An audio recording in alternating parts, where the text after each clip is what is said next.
what happens when you hear the words "I'm stressed"? I'm guessing that there's an emotional response, but you also feel something in your body.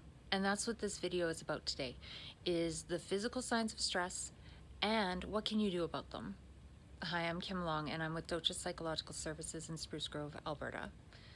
So there is a lot of information out there about the physical signs of stress. The Mayo Clinic actually has a fantastic chart that breaks down the sign of stress, the possible behavior that comes from it, and then the emotion that goes with it. And we'll make sure that that goes up on the blog somehow.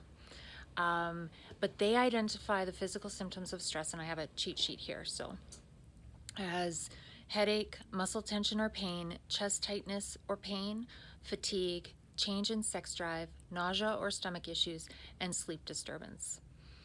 Healthline adds onto that by adding skin issues such as acne, illness, meaning you just get sick more often, chronic pain, an appetite change, increase in heart rate, and sweating. And they also have a great infographic breaking that down by pairing it up with the body, and we'll make sure that that also goes up on the blog.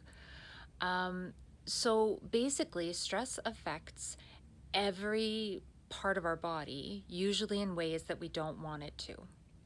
So I can hear you saying, thanks, tips, but what am I supposed to do about it?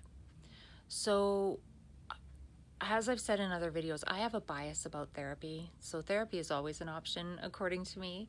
But for some of us, they either can't afford therapy or for whatever reason, they're unable to access therapy. So here are some ways that I can try to break it down for you according to the lists that are provided. So I think that we have three brains. We have the mind brain, the heart or emotion brain, and the body brain. And for the mind brain, for example, you're going to try to match a mind strategy with it. So if you have a mind issue like racing thoughts, you're going to add a mind strategy like distraction. If you're having an emotion or heart-brain issue like sadness, you're going to try to add an emotion heart-brain strategy like listening to music. And the same goes for the body brain. So in this case, we are talking about body symptoms, and so we need body strategies. I'm going to try to pair them up for each. For a headache, muscle tension, pain, or fatigue, and if you see me looking down, I'm just looking at my cheat sheet here. So for headache, muscle tension, pain, or fatigue, you're going to use something to relax the muscles. So you're going to use something like progressive muscle relaxation, yoga, a nice bath, using smells or rubs that you particularly enjoy, going for massage, or things of that nature. For chest tightness or pain, increase in heart rate or sweating, you're going to use a breathing strategy like box breathing, exhaling fully, pulling that belly button right towards your back, and then inhaling. You're going to count your breath, imagining a calm place, using an app like Calm, Stop, Breathe, Think, or Headspace, things of that nature. Keep in mind though, with chest tightness or pain, you're gonna want to eliminate potentially a serious issue such as a heart attack. So you might want to check that out with your doctor if you have significant concerns, or if along with the chest pain you also have back pain or pain in your arms. For appetite change, nausea, dry mouth, or sweating, you want to create saliva or spit in your mouth, because what that does is it shuts off the emergency response that we have in response to stress. Think about it. If you are super stressed out, or if a bear is chasing you, you aren't going to stop for a burger. So when we have a bunch of spit in our mouth, it tells the system, chill out, we're good.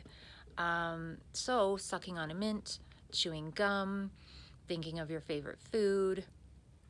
Sorry, as I'm doing it, I'm getting all full of saliva as well.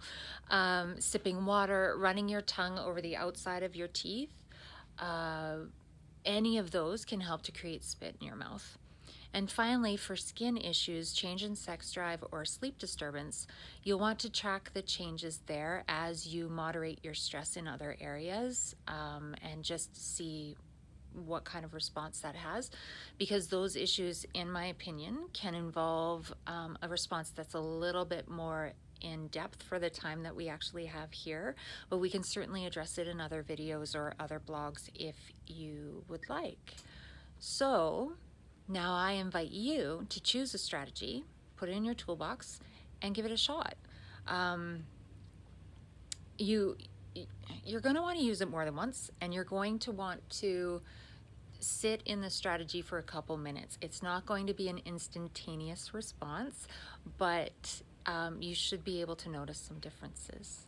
Okay? So if you liked this video, please hit the subscribe button below. We'd really appreciate that. And until next time, take care of yourself. Bye for now.